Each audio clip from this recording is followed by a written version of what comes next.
यह कैसी कैसी बीमारियों का दौर चल पड़ा है। जहाँ देखो वहाँ इस कोरोना ने उत्पात मचा रखा है। आपका क्या कहना है सूत्रधार? ये कोरोना बहुत खतरनाक बीमारी है ना? हाँ, कोरोना तो वास्तव में महामारी है ही, परंतु आज मैं इससे भी एक गंभीर विषय के बारे में सोच रहा हूँ। आपका चिंतन अर्थात आप कोई कहानी सुनाने वाले हैं सूत्रधार? हाँ बिल्कुल, आओ तुम्हें हैप्पी की कहानी दिखाता हूँ। अरे ये क्या परफॉर्मेंस है तुम्हारी? एक रिपोर्ट तैयार नहीं हो रही, एक हफ्ते से पेंडिंग पड़ी। अरे ये है ना हमारे हाइजेनबर्ग, 15 मिनट का प्रेजेंटेशन दिया था, 3 घंटे तक कुछ बोल ही नहीं पाए। अरे मुझे तो इसकी प्रॉब्लम ही समझ में नहीं आती है। हमेशा चुप रहता है, कुछ कम्युनिकेशन ही नहीं है। अरे इसे बोलने का तो कोई फायदा ही नहीं है, सीधा बॉस को रिपोर्ट डालते हैं। हाँ चलो।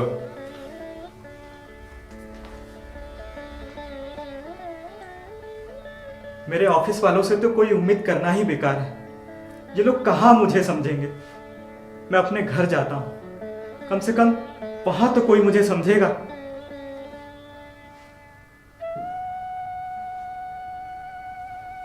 आ गए आप? बैठ जाइए, मैं खाना लगा देती हूँ। और वो मकान मालिक रोज सुबह फोन करके परेशान करता है, किराया देना है उसे। और महीने का राशन आया नहीं है इस महीने का, मैंने सुबह लाने को बोला था। सुन रहे हैं मैं क्या कह रही हूँ? सुबह राशन लाने का बोला था, लाए कि नहीं? राशन लाए कि नहीं? मैं भूल गया। आजकल आपको कुछ भी याद नहीं रहता है, जब भी काम बताओ सब भूल जाते हैं। मैं अकेले ही घर चला रही हूँ क्या? आपकी भी तो जिम्मेदारी है, हमेशा कहीं गुमसुम रहते हैं। मैं और ये सब नहीं कर सकती हूँ। जब तक आप राशन नहीं लाएंगे घर में खाना नहीं बनेगा। बैठे क्या है, राशन लेके आइए।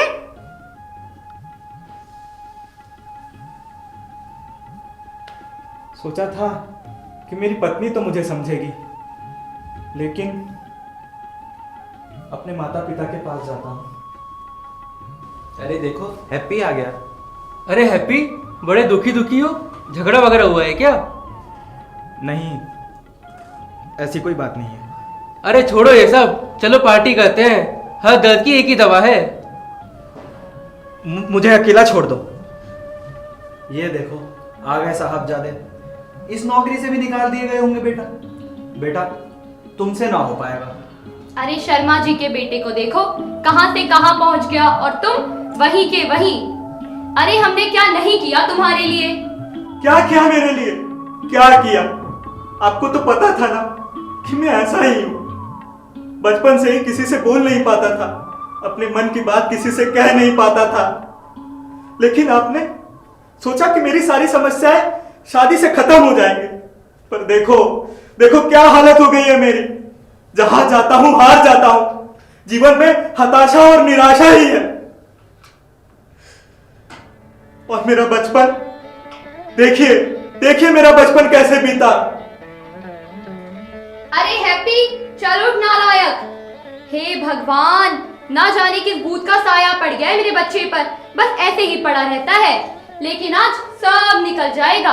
अरे सुनो तो सही। क्या है? अरे हमारे बच्चे को किसी बाबा की नहीं, काउंसलर की जरूरत है, काउंसलर की। अरे कहना क्या चाहते हो? क्या पागल है मेरा बच्चा? बताओ, क्या पागल है मेरा बच्चा? अरे कैसे समझाऊं तुम्हें, ये बाबा सब ढोंग है, ढोंग। अरे तुम चुप रहो, चल उठ। अलर्ट निरंजन, घिस गोपी चंदन। बोल बेटा बजमन, क्या है आज का अपॉइंटमेंट? अरे मोटी पार्टी है बाबा जी, मोटा माल मिलेगा। अच्छा बेटा, इसीलिए खुश दिख रहा है तू इतना। अच्छा ये तो बता कि समस्या क्या है? अरे वही। क्या वही? अरे वही जो ट्रेंडिंग में है। अच्छा अच्छा अच्छा, मैं समझ गया, आगे मैं संभाल लूंगा। बस तू एक्टिंग अच्छे से करना, पिछले बार गड़बड़ कर दी थी। बाबा जी की जय हो। बाबा जी देखिए मेरे बेटे को क्या हुआ है, दिन भर बस खोया खोया रहता है, पढ़ाई में तो बिल्कुल मन नहीं लगता। काला काला साया है तेरे बेटे पर। अगर जल्द से जल्द कष्ट का निवारण नहीं किया गया तो तेरा बच्चा पागल हो जाएगा। पागल? अरे पागल होंगे आप। अरे आप चुप रहिए। अपमान, घोर अपमान। बाबा जी क्षमा कर दीजिए बाबा जी। कोई बात नहीं बच्चा, समस्या गंभीर है, भारी टोटका करना पड़ेगा। आप दक्षिणा रख दीजिए, हम मंत्र फूंक कर देते हैं।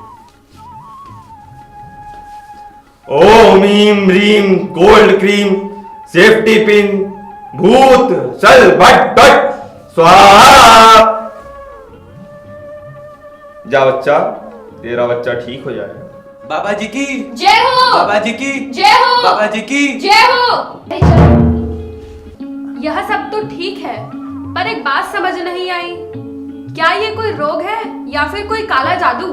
नहीं नहीं, यह कोई काला जादू या भूत प्रेत का साया नहीं, यह तो एक रोग है जिससे ग्रसित उसका मस्तिष्क है। परंतु अफसोस तो मुझे इस बात का है कि आज के इस अर्जुन के पास न कोई श्री कृष्ण है। अर्जुन, श्री कृष्ण, सूत्रधार, क्या आप कोई कहानी सुनाने वाले हैं? हाँ हाँ बिल्कुल, आओ तुम्हें द्वापर युग में ले चलता हूँ।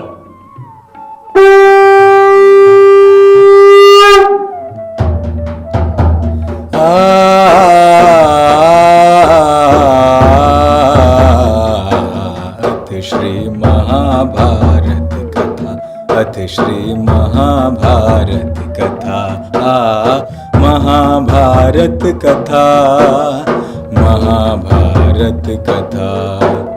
कथा है पुरुषार्थ की, ये स्वार्थ की परमार्थ की, सारथी जिसके बने श्री कृष्ण भारत पार्थ की।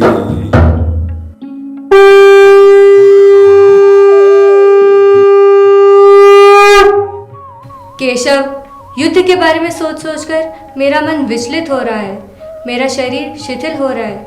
जब भी अपने स्वजनों से लड़ने की सोचता हूँ तो मेरा गांडीव मुझे भारी प्रतीत होता है, मेरा मन भ्रमित हो रहा है प्रभु। तुम मुझे ये बताओ पार्थ कि युद्ध के इस घड़ी में जब धर्म तुम्हारी ओर रक्षा और विजय की आस लिए खड़ा है, ऐसे समय में तुमने कायरता के हीन भावों को अपने अंदर आने कैसे दिया? इन भावों को त्यागो और युद्ध के लिए खड़े हो जाओ। कैसे खड़े हो जाऊं मधुसूदन? वो पितामह जिनकी गोद में मैं बचपन से खेला हूँ, क्या मुझे आज उन पर शस्त्र उठाना होगा? क्या मुझे अपने ही गुरु का वध करना होगा? हे ऋषिकेश, मैं यह निर्णय नहीं ले पा रहा हूँ कि धर्म किस ओर है और अधर्म किस ओर। मेरा मार्गदर्शन कीजिए प्रभु। पार्थ, मृत्यु तो सिर्फ शरीर की होती है, आत्मा तो अमर है। आत्मा को न शस्त्र काट सकता है, न वायु सुखा सकती है, न अग्नि जला सकती है, न पानी गला सकता है। तो ऐसे शरीर की चिंता क्यों? शरीर का मोह छोड़ो और अपना धर्म निभाओ। अगर इस युद्ध में तुम वीर गति को प्राप्त हुए तो स्वर्ग का सुख भोगोगे, और अगर विजय हुए तो धरती पर यश और कीर्ति पाओगे। तुम युद्ध करो कौन्तेय, यही तुम्हारा मानवीय कर्तव्य है और क्षत्रिय धर्म भी। तो देखा कैसे द्वापर युग में जब अर्जुन भ्रमित था, उसे कोई मार्ग दिखाई नहीं दे रहा था, तब श्री कृष्ण ने उसे सही मार्गदर्शन दिया, उसे एक दिशा दिखाई जिससे वह युद्ध में सफल हुआ।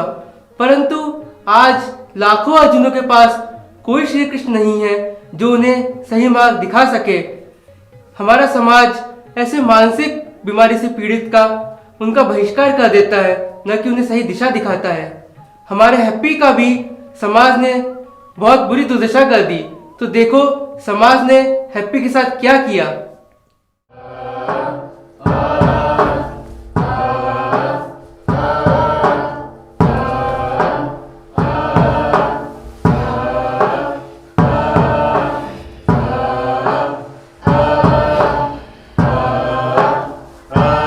निकम्मा है, निकम्मा। पागल है तू, किसी काम का नहीं है। तूने सिर्फ हत्या किया है।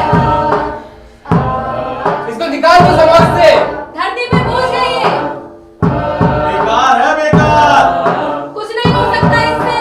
नहीं, पागल नहीं हूँ, बीमार हूँ। बहुत ही दुखदाई कहानी थी, ये बेचारा तो मर गया। नहीं नहीं, यह मरा नहीं बल्कि इसे मारा गया है। समाज की विचारधारा ने इसका राम नाम सत्य कर दिया।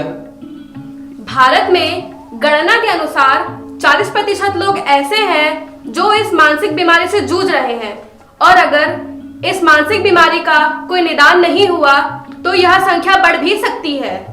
अरे आप लोग ही बताइए, अगर हमें चोट लगती है या हम बीमार होते हैं तो डॉक्टर के पास जाते हैं कि नहीं? जाते हैं। ठीक उसी प्रकार मानसिक रोग का भी उपचार संभव है। हमारे आसपास जो भी मानसिक रोगी हैं, अगर उन्हें सही समय पर सही उपचार मिले तो वो भी हमारी तरह सामान्य जीवन जी सकते हैं। माइकल फेल्प्स जो बचपन में ही हाइपर एक्टिविटी डिसऑर्डर का शिकार हुए थे, पर अच्छा इलाज मिलने के कारण वो बड़े होके बहुत बड़े तैराक बने और एक ही ओलंपिक में 8 गोल्ड मेडल पाने का उन्होंने वर्ल्ड रिकॉर्ड बनाया है। मानसिक तनाव से जूझ रहे 1/3 लोगों की संख्या आपकी और मेरी तरह 25 साल से कम उम्र की है। टेस्ला के संस्थापक एलन मस्क, वो भी अपने जीवन के शुरुआती दौर में डिप्रेशन का शिकार हुए थे। उन्होंने एक इंटरव्यू में भी कहा है कि वो भी काफी उतार चढ़ाव से गुजरे हैं और यही जीवन का सत्य है। स्वामी विवेकानंद जी के पिता का जब असमय देहांत हो गया तब वे भी मानसिक अंधकार से जूझ रहे थे। तब उन्हें उनके गुरु रामकृष्ण परमहंस जी का साथ मिला और वे साधारण नरेंद्रनाथ से स्वामी विवेकानंद बन गए।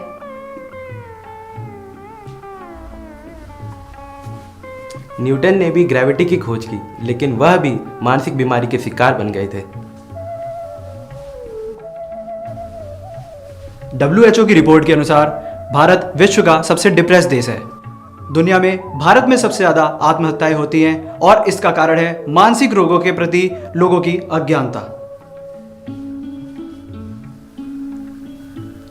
भटके हुए और डिप्रेस्ड युवाओं को मार्गदर्शन देने हेतु देव संस्कृति विश्वविद्यालय में अनेक गतिविधियां चलाई जाती हैं। गीता की क्लासेस हों या लाइफ मैनेजमेंट के लेक्चर्स, इनके माध्यम से अनेक युवाओं को बहुत फायदा मिला है।